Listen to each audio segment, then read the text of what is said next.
ஒரு பெண் காதல் செய்வது தவறு இல்லை.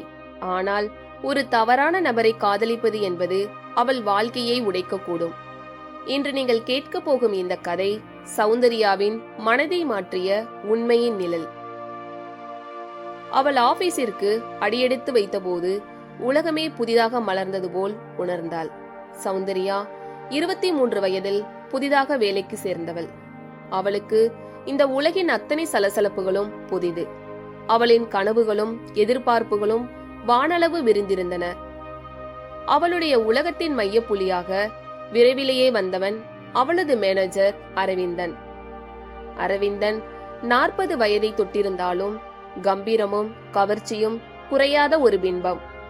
நிதானமான பேச்சு, தீர்மானமான பார்வை, அனைவரையும் கவரக்கூடிய புன்னகையும் கொண்டவன். சௌந்தர்யாவுக்கு அவன் ஒரு மேனேஜர் மட்டுமல்லாமல் அவளுக்கு வழிகாட்டும் ஒரு தெய்வமாகவே தெரிந்தான். ஆரம்பத்தில் அலுவலக கடமை மட்டுமே இருந்த அவர்களது உறவு மெல்ல மெல்ல ஒரு நேச பிணைப்பாக மாறத் தொடங்கியது. அரவிந்தன் அவளிடம் கூடுதல் கவனம் செலுத்த ஆரம்பித்தான். சக ஊழியர்கள் மத்தியிலிருந்தும் அவளை தனியாக பிரித்து முக்கியமான வேலைகளை அவளிடம் மட்டுமே ஒப்படைத்தான். இரவு நேரங்களில் அலுவலக நேரம் முடிந்த பிறகும் அவளுக்காக காத்திருந்து இருவரும் மெல்ல பேசி செல்வது வாடிக்கையானது. உனக்கு என்னை பற்றி ஏதாவது தெரிய வேண்டுமா சௌந்தர்யா என்று ஒரு நாள் கேட்டான் அரவிந்தன். அவள் தலையை ஆட்டினாள். நீங்கள் மிகவும் நல்லவர், திறமையானவர், அவ்வளவுதான் தெரியும். அவன் ஒரு மெல்லிய பெருமூச்சு விட்டான். இல்லை சௌந்தர்யா, அதைவிட அதிகமாக தெரிந்து கொள்ள வேண்டும், என் தனிப்பட்ட வாழ்க்கையை பற்றி. அவளுடைய இதயம் படபடத்தது. இப்போதுதான் ஆரம்பிக்கிறதா என்று அவள் மனம் துடித்தது. அவள் ஆவலுடன் காத்திருக்க அரவிந்தன் நிதானமாக பேசினான். என் வீட்டில் நான் தனியாகத்தான் இருக்கிறேன் சௌந்தர்யா. எனக்கு திருமணமாகி நீண்ட நாட்கள் ஆகிவிட்டது. ஒரு காலத்தில் காதல் இருந்தது, ஆனால் அது எப்போதோ தொலைந்து விட்டது. இப்போது வெறும் சம்பிரதாய உறவு மட்டுமே எஞ்சியுள்ளது. என் மனைவி அவளது தனி உலகத்தில் இருக்கிறாள். நான் உணர்ச்சிகளற்ற ஒரு வாழ்க்கையை தான் வாழ்ந்து கொண்டிருக்கிறேன் என்று சொன்னான். அவனது கண்களில் தெரிந்த வேதனையும் விரக்தியும் சௌந்தர்யாவின் மனதை ஆழமாக தொட்டன. ஒரு வெற்றிடத்தை நிரப்ப காத்திருக்கும் ஆத்மாவாக அவன் அவளுக்கு தெரிந்தான். அவனிடம் தான் ஒரு இரண்டாவது வாய்ப்பின் ஒளியாக இருக்க முடியும் என்று நம்பினாள். அவனுக்கு தெரியாது, அவன் கூறிய ஒவ்வொரு வார்த்தையும் அவளுக்குள் ஆழமான காதலை விதைத்துக் கொண்டிருக்கிறது என்று. அடுத்த சில மாதங்கள் அவர்களுக்கு ஒரு வசந்த காலம் போல் இருந்தது. அரவிந்தனின் உலகின் தனிமை சௌந்தர்யாவின் அன்பால் நிரப்பப்பட்டது. அவர்கள் ஒன்றாக சிரித்தார்கள், ஒன்றாக கனவு கண்டார்கள். வேலை பளுவை கூட பொருட்படுத்தாமல் இருவரும் நீண்ட தூரம் பயணங்கள் சென்றனர். அரவிந்தன் தன் இல்லற வாழ்க்கையை முற்றிலுமாக மறந்துவிட்டான்.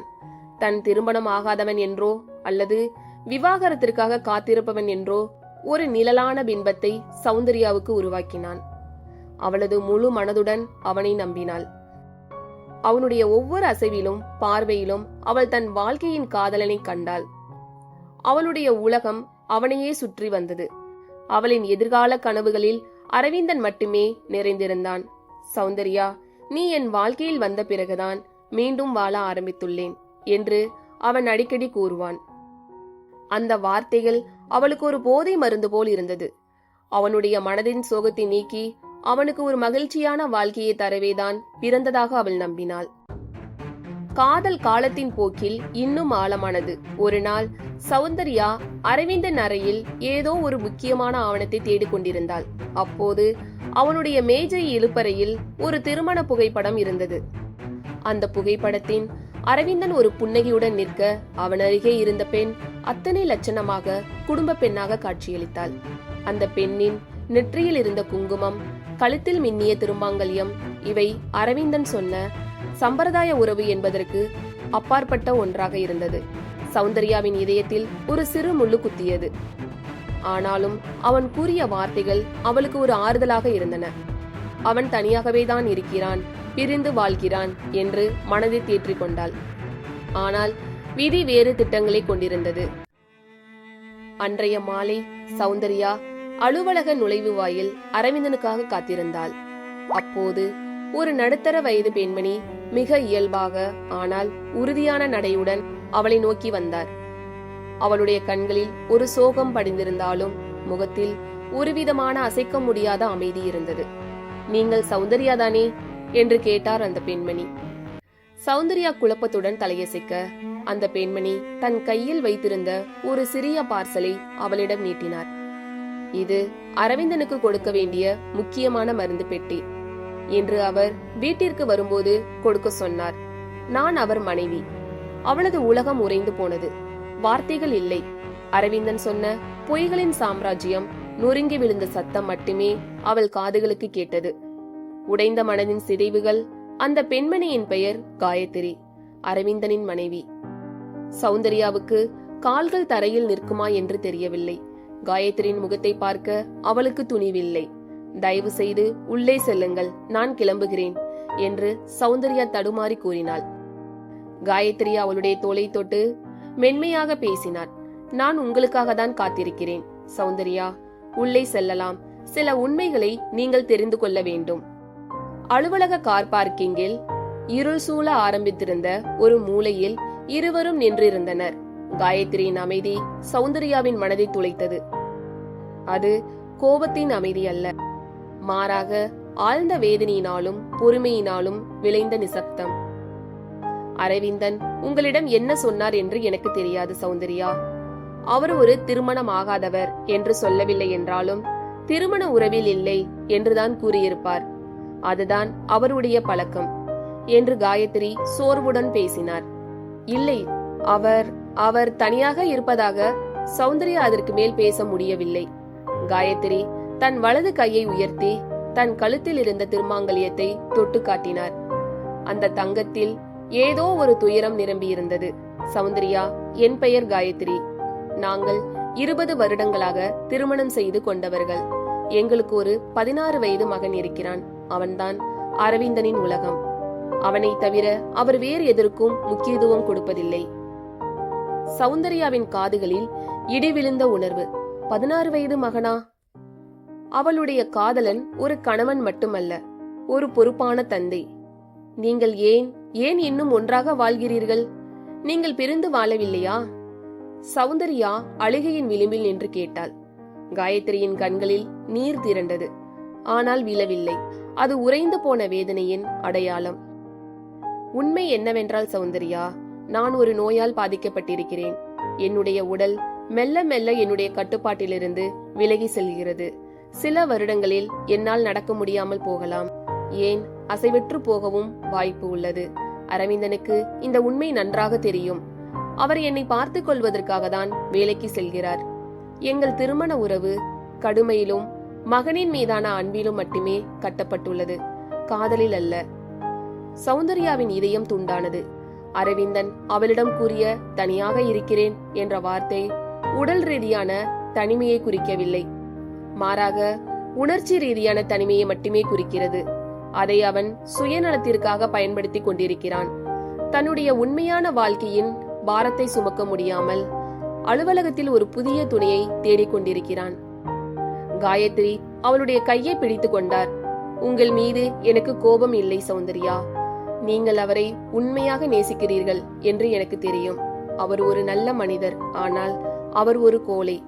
உண்மையை எதிர்கொள்ள துணிவில்லாதவர். தன் தனிப்பட்ட வாழ்க்கையின் பாரத்தை உங்களிடம் கடத்த முயற்சி செய்கிறார். ஆனால் அவர் என்னை காதலிப்பதாக சொன்னாரே என்று சௌந்தர்யா தடுமாறினாள். காதல். அவர் தன் வாழ்க்கையின் பயத்திலிருந்து ஓடவே உங்களை காதலிப்பதாக நம்ப வைத்தார் சௌந்தர்யா. நீங்க ஒரு இளம்பெண்.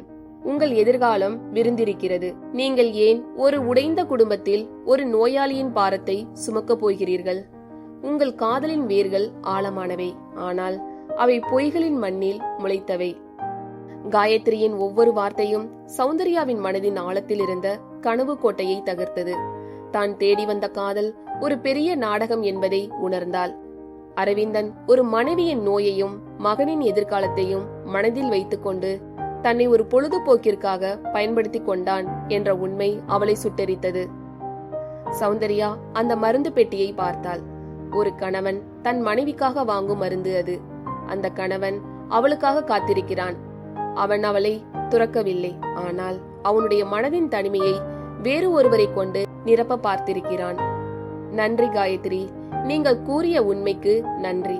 இப்போது நான் என்ன செய்ய வேண்டும் என்று எனக்கு புரிந்துவிட்டது என்று சௌந்தர்யா மெல்லிய குரலில் சொன்னாள். அவள் அரவிந்தனுக்கு ஒரு குறுஞ்செய்தி அனுப்பினாள். அரவிந்தன், உங்கள் மனைவி மருந்து கொடுத்து சென்றார். நீங்கள் நேசித்த ஒரு கோழை அல்ல, நீங்க ஒரு நல்ல கணவன் என்பதை நிரூபிக்க இந்த மருந்தை காயத்ரியிடம் கொடுங்கள். என் வாழ்க்கையிலிருந்து நான் விலகுகிறேன். என் மனதில் விதைத்த பொய்களுக்கு நன்றி. அவை என்னை மீண்டும் பலப்படுத்தியுள்ளன. மறுநாள் சௌந்தர்யா ஆபீஸிற்கு செல்லவில்லை.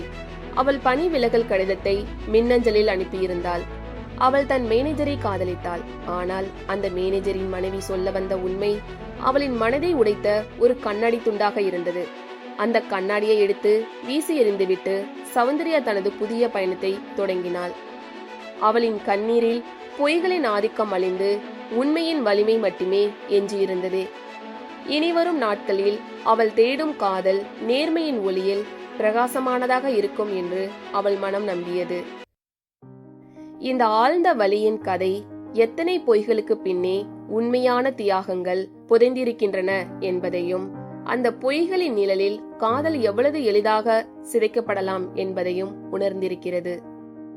நண்பர்களே, இந்த கதை உங்களுக்கு பிடித்திருந்தால் மறக்காம நம்ம சேனலை சப்ஸ்கிரைப் பண்ணுங்க, லைக் பண்ணுங்க, ஷேர் பண்ணுங்க. அடுத்து ஒரு நல்ல கதையோடு சந்திக்கலாம். நன்றி.